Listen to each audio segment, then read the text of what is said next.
Hello, hello. My name is Kier. And I'm Liam. And this is Recovering Anarchist. So, Kier, I heard that your next essay is going to touch on Donald Trump, the man himself. I think it's the first time you've written about him since he got reelected.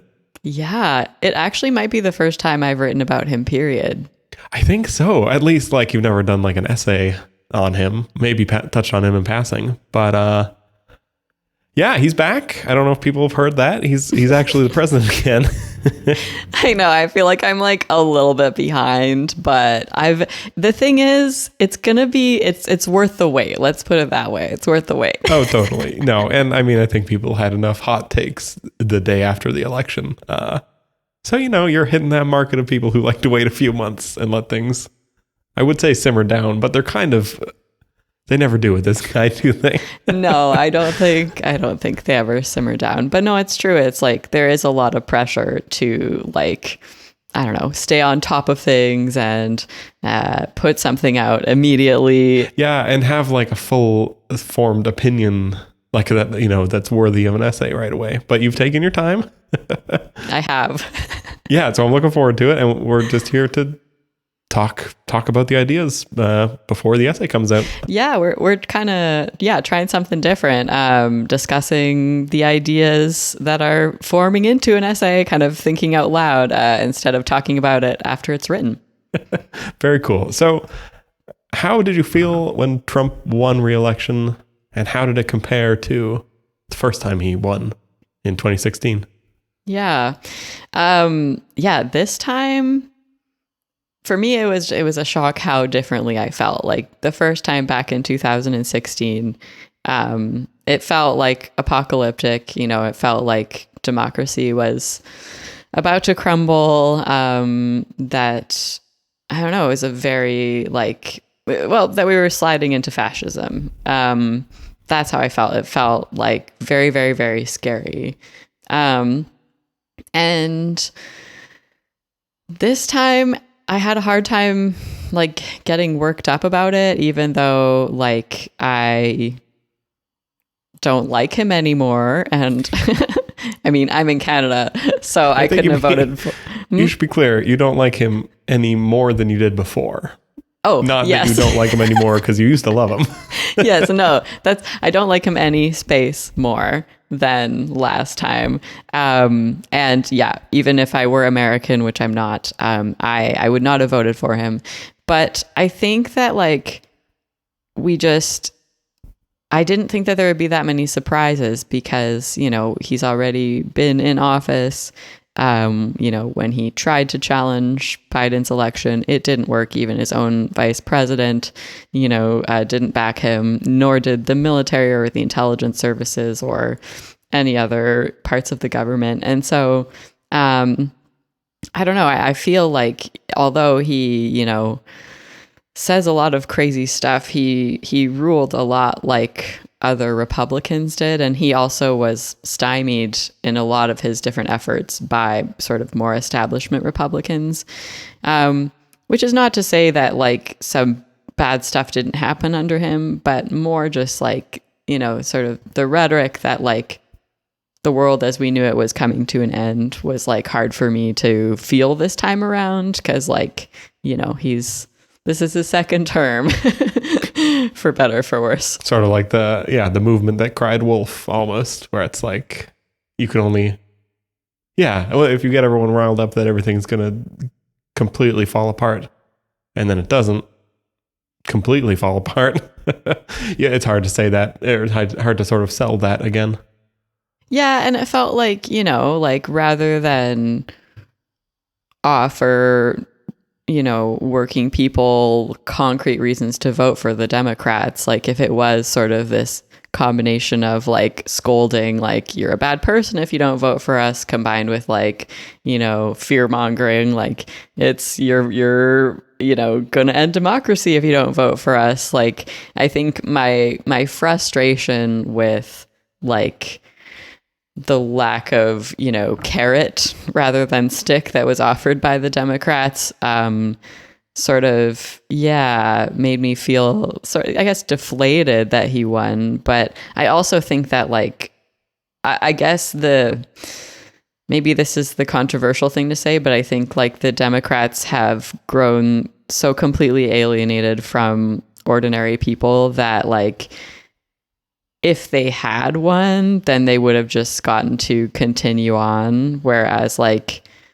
because they lost, there's at least the possibility that they could reconsider their approach. Whether they will or not is anybody's guess. But right. So I feel like you might be taking some solace in just the fact that the Democrats lost, but they weren't running on as radical a platform as you'd want them to. So you don't feel like it was your ideas that lost, sort of. No, not really. I mean, I think, yeah.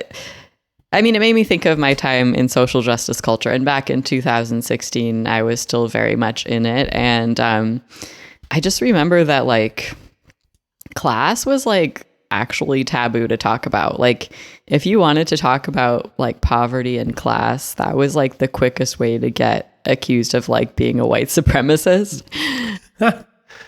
Can you connect those dots for me? I think I can, yeah. I think that, like, because there's this idea that, like, poor and working class white people are racist and sexist, if you care about them, then you're also, or you want to defend them, or you want to pay attention to them, then you are also racist and sexist. And I do think it's like this game that, you know, grad students like to play with one another, where it is the oppression Olympics, right? And it's like when it's among like mostly highly educated people, I mean, some people definitely who are working class go to university for sure. But a lot of the people, you know, in the activist scene, like absolutely came from either middle class or wealthy parents. And so like if they wanted to sort of win at the oppression Olympics, you know, they had to talk about how their parents were immigrants or about how they were LGBT or this or that or the other. And so their ability to be the most important person in the room really depended upon completely ignoring class. Interesting. Yeah. Right. So it's sort of like almost like how can we frame this in a way where like we are the people who deserve the attention and the policies to be passed, sort of. Yeah, exactly. And like class was only something like the only thing I can really think of where class came into play is that a lot of events would be pay what you can at the door. But the thing is like over the years, I would bring working class friends to social justice events, and I always ended up regretting it because, you know, they would say a word that got them into trouble or got everyone to kind of snub them. And again, it would just like people would be looking for evidence that they were like the stupid, uneducated, bigoted person. And so, yeah, I just, and the funny thing is like, I wasn't at university. I was working like minimum wage jobs, but I think like, you know, I wanted to like think of myself as an intellectual. And so I was willing to sort of like learn the words to say and the words not to say. And one of the main words to never say was class, for sure. Yeah, that's wild. It is for people who ostensibly call themselves leftists, but I think it's like generally reflected in the Democratic Party, right? Like it's kind of, there's like a real similarity between the scene that I was hanging out in and this party that also like often seems to have a disdain for the way that regular people talk. Yeah, and I feel like there is something to that as well where Trump really riles up that aspect of like the modern American left, right? Where he is just constantly spewing things that would get him in trouble at one of those meetings. And then it's like, and then that becomes the discussion, that he said something racist or sexist, which he does all the time, but sort of, and that like brings out that aspect of the left or the progressive side of things, where all of a sudden we're talking about how you shouldn't use that word for those things and those people, and it's mean and rude and hurtful and doesn't even know the history or whatever, and then people don't care about that and feel like maybe they'd get persecuted in a similar way if people heard how they talked at home or with their friends. Right. And that's, I don't know, do you think that's like part of his appeal almost? Is that like he also wouldn't be welcome in those situations? Oh, absolutely. Right. Like, I think a lot of people like experience vicarious enjoyment through him. He goes there, right? When you wouldn't do that in polite company. It also is a way for him to be like a quote unquote man of the people instead of, one of the sort of uptight elites that people are tired of. And I think there's a great thought from Benjamin Studebaker in his book, The Chronic Crisis of American Democracy, which I can't recommend enough. But he says, let's see, where do I want to start here? In the quest to understand what's going on, workers are repeatedly pushed to blame various groups of people for changes that remain fundamentally opaque to them. While some oligarchs and professionals encourage the workers to blame outgroups, other oligarchs and professionals accuse these same workers of being hateful and bigoted. In this way, the workers are pushed to adopt perspectives that marginalize them further from mainstream politics. The more the workers are induced to adopt hateful frames, the easier it is to justify and perpetuate their lack of influence. It's a vicious cycle of marginalization in which a vulnerable population is repeatedly toyed with by people in positions of power and influence. And I think like that's really what stood out to me about the left of center reaction to Trump this time. Like, it was very familiar, very similar to last time. There was calls to cut off family members, dedications to becoming even angrier and meaner. There's like this time, I didn't see this last time, declarations of female celibacy. And a lot of people just being like, we just have no idea what his appeal is. And I think, and then on top of that, you have people just saying that every single person who voted for him was this like irredeemable bigot, right? But I think like the demographics, especially the second time, just don't add up to that, right? He increased among his vote share among Latinos, among Black people. He actually lost support among white workers without a college degree.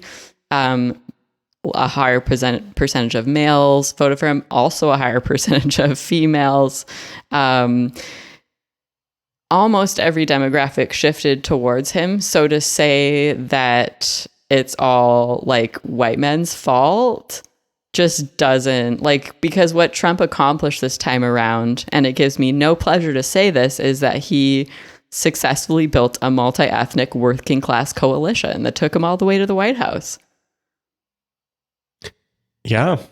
He did that. Like, that's right. He did what we said that we wanted to do and that we failed so miserably at doing. Yeah, it's kind of fascinating. And I feel like that's sort of what you're driving at, is this idea that it's like the easy way out to like paint with a broad brush and say that he won because of, sexism or structural racism or whatever you might want to say was the cause. But I think you're saying that there's a need to dig deeper. Yes, I think so. Right. Because I'm not saying that he's not racist or sexist. And I think that we're like seeing the beginnings of a real backlash against certain groups. Right. Like, I mean, I don't even know which group to. Obviously, immigrants are at the top of the list. I mean, Arab students seem to be getting pulled into ICE detention centers, even if they have the proper paperwork. Like, protesters broadly. Yeah, protesters broadly. And if you're on X, like the anti-Semitism is off the hook right now. So that's like the tricky part is that it feels like if you want to understand what's behind this reactionary sentiment that got people to vote for Trump, people interpret that as you saying that the reactionary sentiment is valid and maybe even good. But I don't think it's good. Oh, you don't think it's good? You think, okay. Yeah, that's good to have just on to the clarify. No, but I think that it's like, I really do believe that most people in the United States are not able to vote to improve their material circumstances. And they know it. And I think a lot of progressive and liberal writers will talk about this like strange resentment that people have, and they'll act as if these people are just too stupid or too conspiratorial to know that they do have a vote and they do have a way to change their circumstances. But I think like the way that capital has been encased, the global flow of capital has been totally encased from being affected by policy that countries can make. And the austerity agenda has become like pretty much permanent. And the difference for regular, ordinary people between voting for one party and the other, like, is almost nothing. Like there is an actual disenfranchisement there. And Benjamin Studebaker in his book refers to that group as the subaltern, right? That there's not an imaginary resentment. There's a very real resentment. Like if we look at the post-war period, there was a difference between the parties. It was possible to vote for a stronger safety net. It was possible to vote against free trade. It was possible to vote for various like things that would benefit local economies, right? And there's no party that stands for that at this point, and people know it. So I think, when we look at like what is the appeal of this sort of strongman populism, well, I mean, I think a lot of it is like a protest vote from people who are very aware that no one is looking out for them.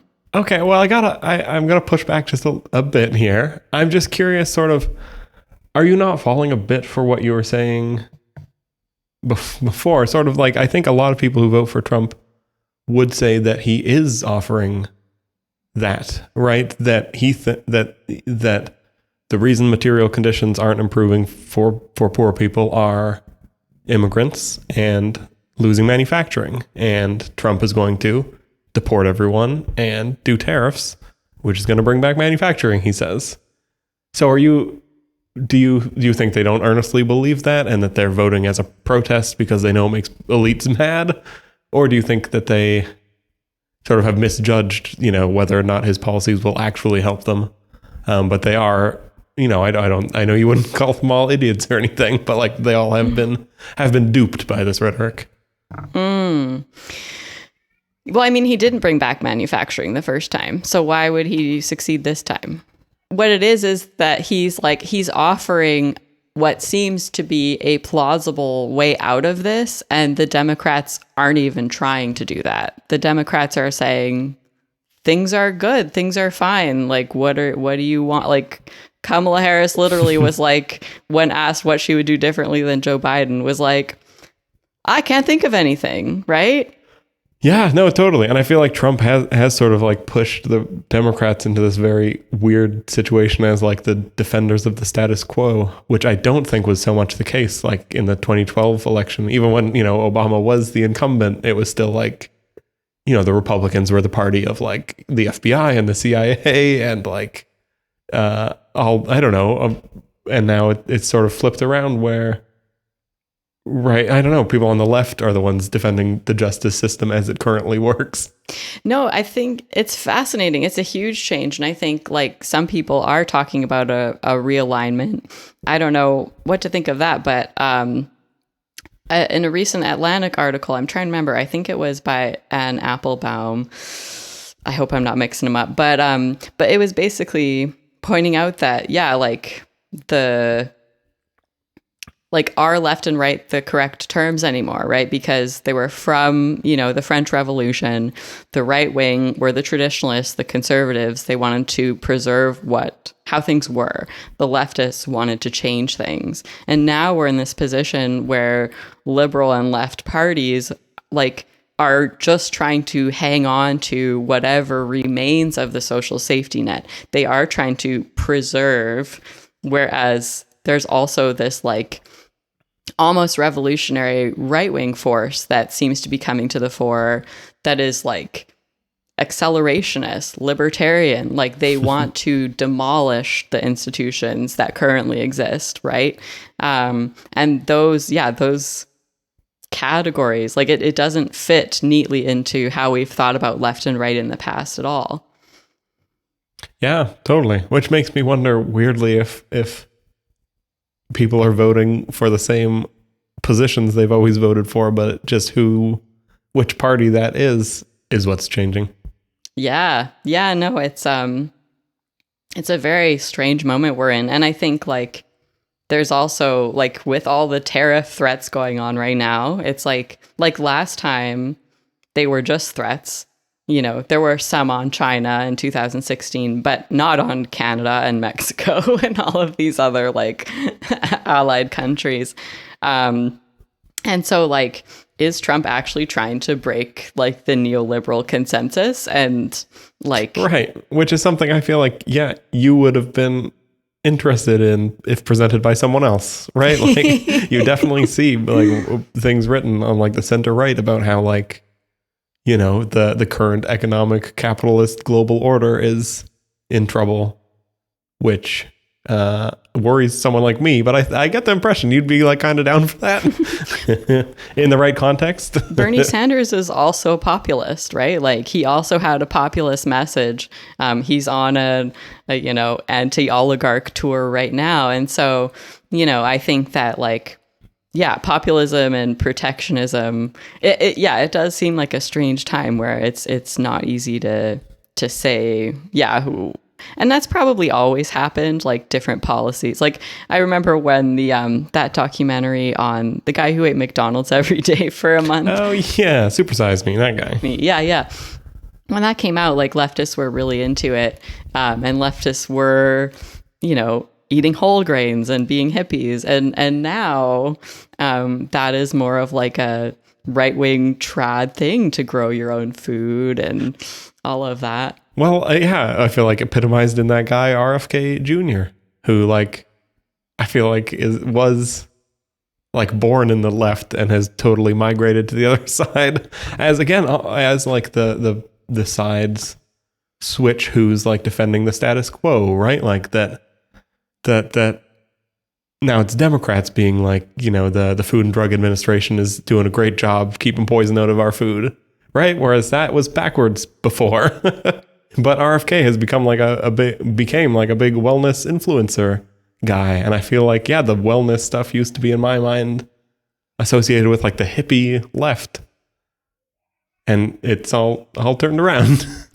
Yeah, no, it is. And, I think that's another part of Studebaker's book I really liked, is talking about how the progressive movement often fits better with the market, because it's your desires are part of your authentic self, and you have a right to pursue those desires, right? Whereas it's the conservatives who, want us to hold back from vice, and who think that that kind of determines who wins and who loses economically is more your character and your ability to, withhold from certain types of behaviors or activities.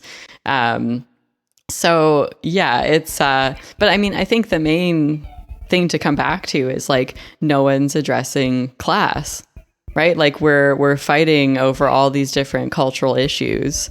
And no one has like a real program to deal with like these decades long trends, right? Like the deindustrialization of the United States, the fact that, you know, almost 40% of people have university degrees and only a third of them are going to go on to work in their field that they were trained in, right? You have like a shrinking professional class.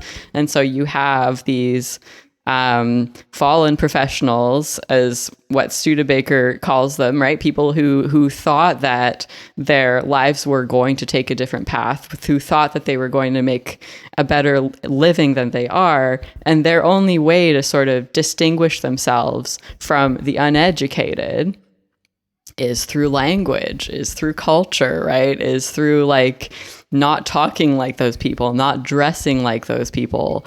And so you end up with like just this left, or at least a Democratic Party that's like almost intentionally alienating itself from rural people, working people, people who don't go to university, and like actually seem to have a disdain. And I think like what's frustrating about that is that it's like that in the past, like that type of resentment has been captured by the labor movement, right? Like that resentment doesn't have to turn into racism. It doesn't have to turn into xenophobia.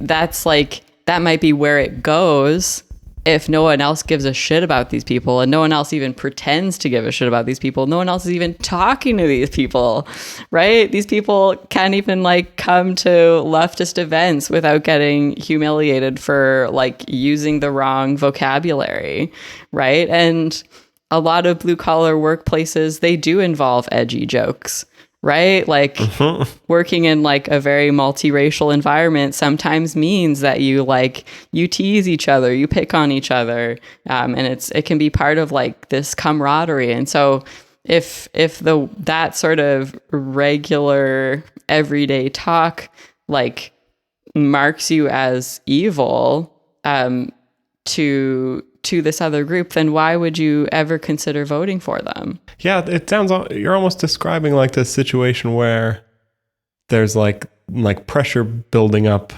among like the working class, right? That like there's a need to improve lives, like there always is, and that it's sort of that the political parties have some hold of like where that energy is. Like, what's the release valve on that pressure, right? Is it going to be anger at immigration, or is it going to be support for labor unions, that kind of thing? And that you see that the current sort of situation being someone you do not like having successfully tapped into that building pressure that you see as a very important aspect of politics and life. Yeah, I think I like how you said that, because I think some, liberals or progressives, they act as though MAGA has invented this resentment or created this resentment. And I think that that's incorrect. I think that they have tapped into and used to their own ends a resentment that was already there, right? I think that resentment has to do with the fact that the social safety net has been deteriorating over, and so has, so have the labor unions, so have working conditions, right?